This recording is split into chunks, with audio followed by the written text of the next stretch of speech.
കൂട്ടക്കൊല ആരോപണം ഉയർന്ന ധർമ്മസ്ഥലയിൽ കൂടുതൽ പരിശോധനയ്ക്ക് പ്രത്യേക അന്വേഷണ സംഘം. ശുചീകരണ തൊഴിലാളിയുടെ വെളിപ്പെടുത്തലിൽ സംസ്ഥാന പാതയോട് ചേർന്നുള്ള 4 സ്പോട്ടുകളിൽ പരിശോധന നടത്തും. ഇന്ന് നിർണായക തെളിവുകൾ കണ്ടെത്താൻ കഴിയുമെന്നാണ് അന്വേഷണ സംഘത്തിന്റെ പ്രതീക്ഷ. അർജുൻ കരിയാടുണ്ട് ധർമ്മസ്ഥലയിൽ നിന്ന്. അർജുൻ, നിർണായകമായ പരിശോധനകൾ തുടരുകയാണ്. ഇന്നിപ്പോൾ എവിടങ്ങളിലാണ് തെരച്ചിൽ?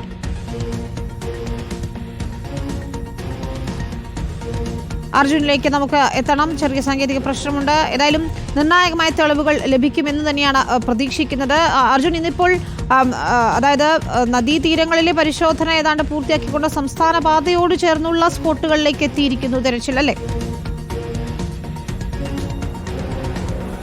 വിനീത, തീർച്ചയായിട്ടും ഇന്നിപ്പോൾ തിരച്ചിൽ നടക്കേണ്ടത് 9, 10, 11, 12 പോയിന്റുകളിലാണ്. ആ പോയിന്റിന് സമീപത്ത് തന്നെയാണ് നമ്മളിപ്പോൾ നിൽക്കുന്നത്. ഈ കാണുന്ന ഞാനിപ്പോൾ നിൽക്കുന്ന ഈ സംസ്ഥാന പാതയോട് ചേർന്ന് തന്നെയുള്ള ഒരു സ്ഥലത്താണ് 9, 10, 11, 12 പോയിന്റുകൾ നിലനിൽക്കുന്നത്. ഇവിടെ നിർണായകമായിട്ടുള്ള തെളിവുകൾ കണ്ടെത്താൻ വേണ്ടി കഴിയുമെന്നുള്ള പ്രതീക്ഷയാണ് SIT ഉൾപ്പെടെ പങ്കുവെക്കുന്നത്. കാരണം ഇന്നലെ തിരച്ചിൽ നടത്തിയത് 7, 8 പോയിന്റുകളിലാണ്. ഈ 7, 8 പോയിന്റൊക്കെ നിൽക്കുന്നത് നേത്രാവതി പുഴയോട് ചേർന്ന പ്രദേശമാണ്. ഈ 30 വർഷത്തെ ഇടവേളയിൽ തന്നെ നിരവധിയായിട്ടുള്ള പ്രളയവും കുത്തൊഴുക്കും ഒക്കെ കടന്നുപോയതാണ് ഈ നേത്രാവതി നദി. അപ്പോൾ സ്വാഭാവികമായും അവിടെയുള്ള തെളിവുകൾ ഈ വലിയ കുത്തൊഴുക്കിലൊക്കെ ഒലിച്ചു പോകാനുള്ള സാധ്യത SIT സംഘം മുന്നിൽ കണ്ടിരുന്നു.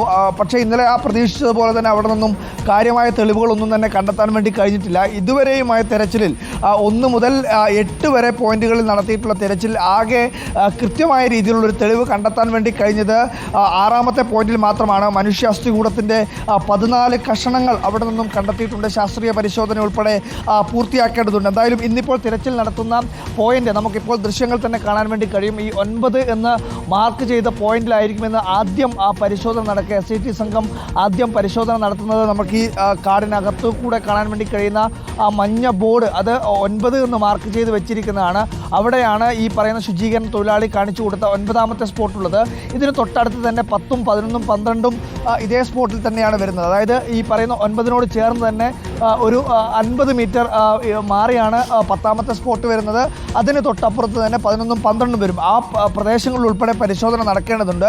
ഇന്ന് തന്നെ ഈ പറയുന്ന 4 സ്പോട്ടുകളിലും പരിശോധന നടക്കുമോ എന്നുള്ള കാര്യത്തിൽ ഒരു വ്യക്തതയില്ല. ഒരു സ്ഥലത്തെ പരിശോധന നടത്തി അത് പൂർണ്ണമായും ഏതെങ്കിലും തരത്തിലുള്ള തെളിവുകളൊക്കെ കണ്ടെത്തി കഴിഞ്ഞാൽ പിന്നീട് അടുത്ത സ്പോട്ടിലേക്കുള്ള തിരച്ചിൽ പിന്നീട് വൈകാനുള്ള സാധ്യതയുണ്ട്. എന്തായാലും ഇവിടെ നിന്നും നിർണായകമായിട്ടുള്ള തെളിവുകൾ കിട്ടാനുള്ള സാധ്യതയുണ്ട് എന്നുള്ളതാണ് SIT സംഘം ഉൾപ്പെടെ പ്രതീക്ഷ വയ്ക്കുന്നത്. കാരണം ഈ പറയുന്ന പ്രദേശങ്ങളിൽ അത്തരത്തിൽ നേരത്തെ 7ഉം 8ഉം സ്പോട്ടിൽ പറഞ്ഞതുപോലെ തന്നെ പ്രളയമോ അല്ലെങ്കിൽ മറ്റേതെങ്കിലും തരത്തിലുള്ള തെളിവുകൾ നശിക്കാനുള്ള സാധ്യതയൊന്നും തന്നെ SIT സംഘം മുന്നിൽ കാണുന്നില്ല. അപ്പോൾ ഇവിടെ നിന്നും ഏതെങ്കിലും തരത്തിലുള്ള തെളിവുകൾ ലഭ്യമായി കഴിഞ്ഞാൽ അത് ഈ കേസിൻ്റെ ഭാഗമായി നിർണായകമായി മാറും എന്നുള്ള കാര്യത്തിൽ ഒരു തർക്കവുമില്ല. എന്തായാലും അതീവ നിർണായകമായിട്ടുള്ള തെളിവുകൾ ഇവിടെ നിന്നും ലഭിക്കും എന്നുള്ളതാണ് ഈ പറയുന്ന SIT സംഘത്തിൻ്റെ പ്രതീക്ഷ എന്നുള്ളത് കൂടി നമുക്ക് വ്യക്തമാക്കാൻ വേണ്ടി അല്ലെങ്കിൽ മനസ്സിലാക്കാൻ വേണ്ടി കഴിയുന്നുണ്ട്.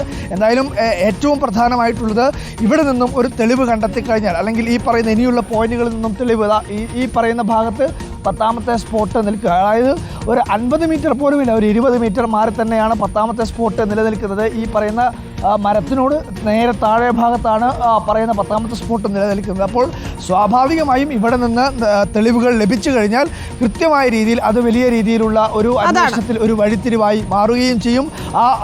നിർണായകമായുള്ള തെളിവുകൾ ഇവിടെ നിന്ന് ലഭിക്കുമെന്നുള്ള പ്രതീക്ഷ SIT സംഘം പങ്കുവെക്കുകയും ചെയ്യുന്നുണ്ട്. വിനീത.